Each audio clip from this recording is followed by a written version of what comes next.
Hello students, मैं Kamini Raria, assistant professor, government law college Ajmer से। आज फिर मैं आपको एलएलबी थर्ड ईयर के paper 3.6 principle of taxation law के बारे में बताऊंगी। और आज का हमारा टॉपिक रहेगा पूंजी लाभ यानी कि capital gain and income from other sources यानी कि अन्य साधनों से आय। हमारा जो पहले के लेक्चर का जो टॉपिक चल रहा था, various heads into which assemble income is classified for the purpose of income tax, आयकर के प्रयोजन के करदायी आय को वर्गीकृत करने वाले शीर्षक। कि जो कोई भी व्यक्ति आय कर दे रहा है, टैक्स पे कर रहा है, उसकी जो आय है वो किन किन शीर्षकों के अंतर्गत रखी गई है। पहली शीर्षक वेतन से देखी थी, वेतन किस किस को कहेंगे, उसका विस्तार कितना है, डिडक्शन कैसे होगा, मकान संपत्ति से आय क्या होगी, इनकम फ्रॉम हाउस प्रॉपर्टी, मकान संपत्ति के वार्षिक मूल्य का निर्धारण कैसे होगा और उसकी कटौती या डिडक्शन कैसे होंगे। फिर पिछली क्लास में हमने देखा income from business and profession, व्यापार अथवा पेशे से आय। कि कोई व्यक्ति अगर व्यापार करता है और अगर कोई व्यक्ति पेशे से है यानी कि बिजनेस करता है, प्रोफेशन में है, तो उससे प्राप्त होने वाली आय को आय पर कर किस प्रकार से लगेगा, इस प्रकार की आय को किस किस तरीके से वर्गीकृत किया गया है वो हमने देखा। आज की क्लास में हम देखेंगे पूंजी लाभ के बारे में, कैपिटल गेन्स के बारे में, कि कोई व्यक्ति कैपिटल गेन करता है और वो किस सीमा तक करता है कि उसको आयकर देना हो। अधिनियम की धारा 2 के उपधारा 14 सेक्शन 2 सब क्लास 14 के अनुसार पूंजी संपत्ति से आय आशय करदाता के पास रखी गई किसी भी प्रकार चल अथवा अचल संपत्ति से है। पूंजी संपत्ति से आशय यानी कि जिस व्यक्ति के पास कैपिटल गेन है, पूंजी संपत्ति है, वो किसी भी प्रकार की चल और अचल संपत्ति दोनों तरीके की हो सकती है।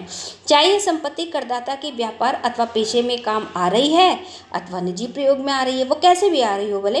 इस धारा के अंतर्गत निम्न को पूंजी संपत्ति नहीं माना गया। अब किन को नहीं माना गया है?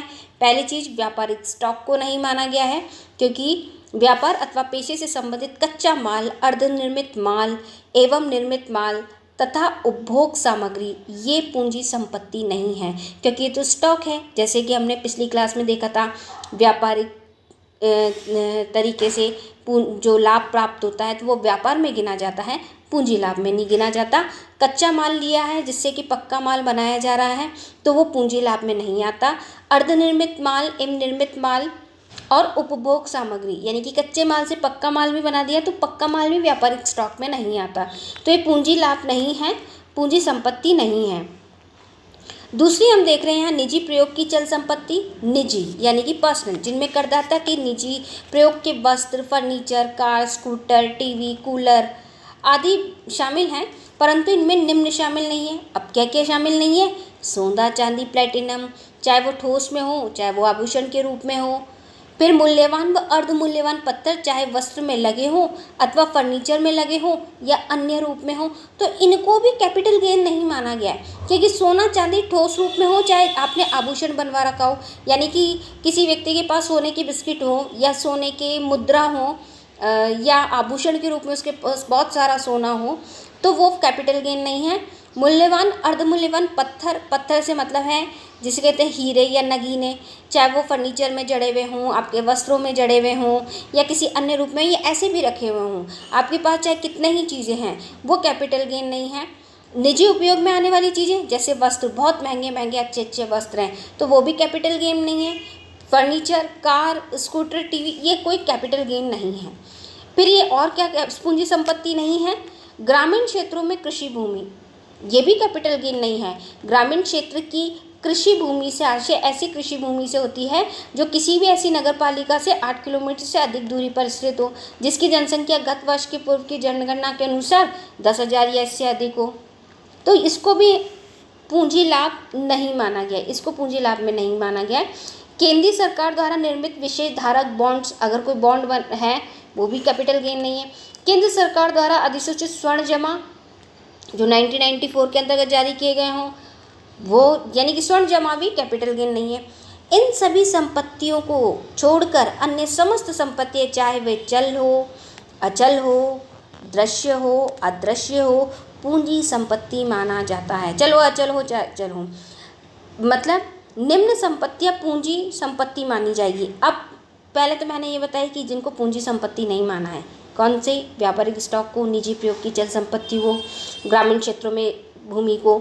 लेकिन अब ये कह रहे हैं कि पूंजी संपत्ति किनको माना गया तथा इनके हस्तांतरण से होने वाला लाभ कर योग्य पूंजी लाभ होगा। यानी कि अगर इनका हस्तांतरण किया गया, हस्तांतरण से मतलब एक हाथ से दूसरे हाथ में जाना, चाहे सेल कर दिया हो, जब किसी और माध्यम से दूसरे व्यक्ति को दे दिया गया हो, तो और उससे अगर कोई लाभ प्राप्त होता है तो वो कैपिटल गेन है। अब वो कौन से हैं?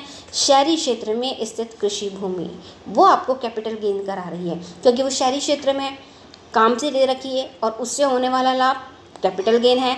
कृषि भूमि के अतिरिक्त अन्य सभी उपभोग की भूमियाँ भी, कोई अगर भवन है तो वो भी, व्यापारिक उपयोग की समस्त संपत्तियाँ भी, बहुमूल्य धातुएं भी जो वहाँ हैं उनको, बहुमूल्य पत्थर, हीरा, पन्ना जैसे होते हैं, बहुमूल्य धातु से बने आभूषण, बर्तन, अदृश्य संपत्तियाँ जैसे व्यापार की ख्याति, ये आपकी कैपिटल गेन है, कैपिटल लाभ है ये आपके।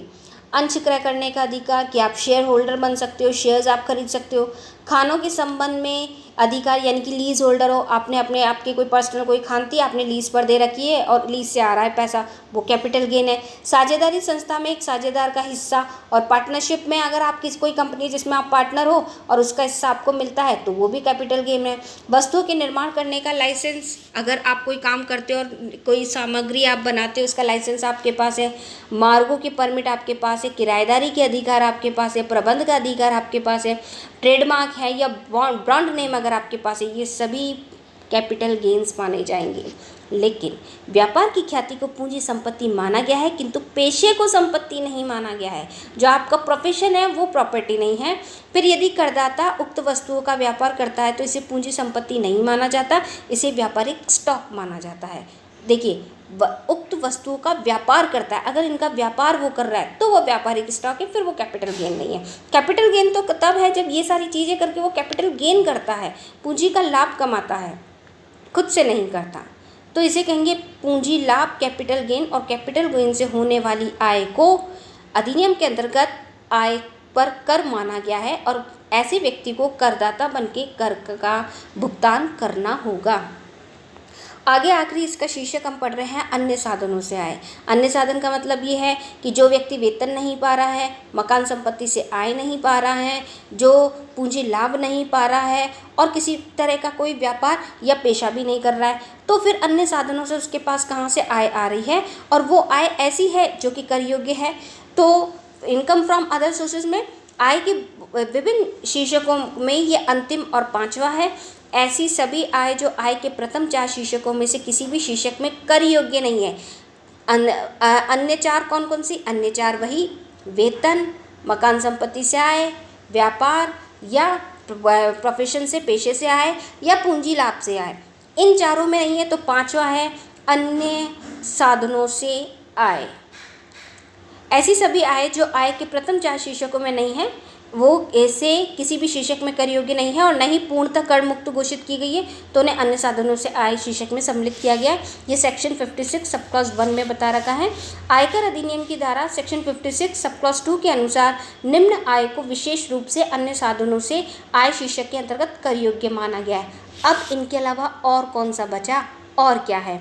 तो और है लाभांश यानी कि डिविडेंड, कि अगर किसी भी तरीके का आप लाभ प्राप्त कर रहे हैं तो वो कर योग्य होगा। अब वो लाभ कैसे प्राप्त कर रहे हैं, चाहे वो किसी भी तरीके से प्राप्त कर रहे हो, जैसे कि लॉटरी, वर्ग पहेली, क्रॉसवर्ड पजल, घुड़दौड़ एवं अन्य प्रकार की दौड़, किसी भी प्रकार का खेल, ताश का खेल, किसी भी प्रकार की शर्त या जुए में जीती गई रकम, ये सब इन 4 हेडों में नहीं आती, लेकिन अन्य साधनों से आय है। आय तो हो रही है उस व्यक्ति को, पैसा तो मिल रहा है उसको, तो ये कर योग्य होगी।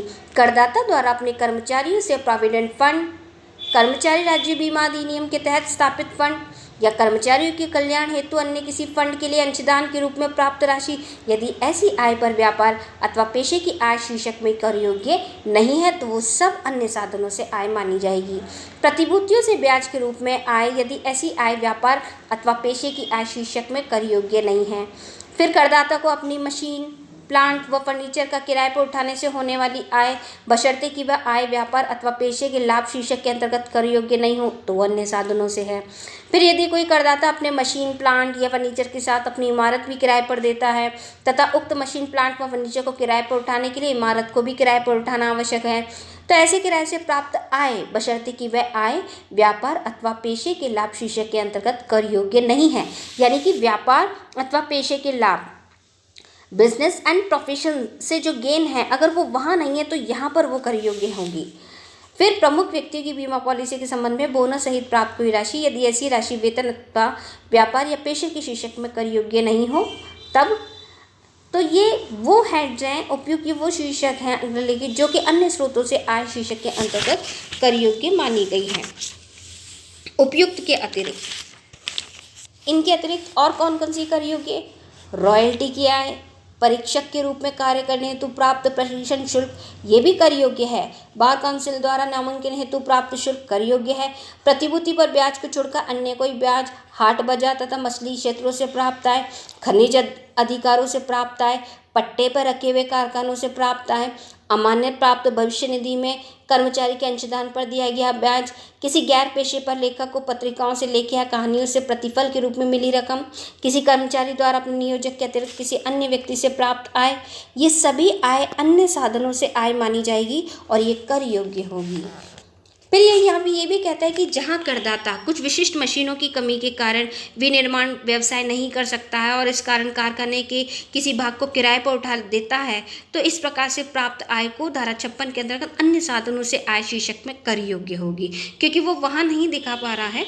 इसीलिए यदि करदाता किसी विदेशी व्यापार संस्था का कर्मचारी और वह भारतीय व्यापार संस्था के भारत में प्लांट स्थापित करने के लिए कोई सेवा देता है और भारतीय व्यापार संस्था का कर्मचारी नहीं है, सेवा दे रहा है, कर्मचारी नहीं है, परंतु उक्त भारतीय व्यापार संस्था और विदेशी व्यापार संस्था के साथ हुए करार के अनुसरण में उक्त भारतीय व्यापार संस्था निर्धारित करदाता को कर से मुक्त वेतन देती है और निर्धारित यानी कि करदाता पर निर्धारित कर की अदायगी भी भारतीय व्यापार संस्था करती है, तो भारतीय व्यापार संस्था द्वारा इस प्रकार भुगतान की गई कर की राशि निर्धारित की आय मानी जाएगी और इसे करदाता की अन्य साधनों से आय शीर्षक के अंतर्गत कर लगाया जाएगा। यानी कि अगर वो वहाँ बचता है तो फिर इस तरफ वो मान लिया जाएगा। ब्याज के रूप में प्राप्त आय अन्य साधनों से आय शीर्षक के अंतर्गत तभी कर लगाने योग्य हो सकती है जबकि वह आय के किसी अन्य शीर्षक के अंतर्गत नहीं आती है। जिस पर ब्याज दिया गया है उसकी जो प्रकृति होगी वही प्रकृति ब्याज की भी होगी। तो ये यहाँ बताना चाह रहा है कि कोई व्यक्ति अगर इन पूर्व के 4 हेडों में नहीं आता, जो वेतन भी प्राप्त नहीं करता, जो मकान संपत्ति से आय प्राप्त नहीं करता, जिसका कोई पेशा नहीं है या जिसका कोई बिजनेस नहीं है और पूंजी लाभ भी नहीं कमाता, और फिर भी अगर वो अर्निंग करता है तो उसको अन्य साधनों से आय मानी जाएगी। तो ये वो शीर्षक है जिनमें कोई व्यक्ति आय प्राप्त करता है और अगर वो निर्धारित सीमा के बाहर प्राप्त करता है तो वो कर योग्य मानी जाएगी। आगे की क्लास में हम नए किसी टॉपिक के साथ फिर मिलेंगे। Thank you students.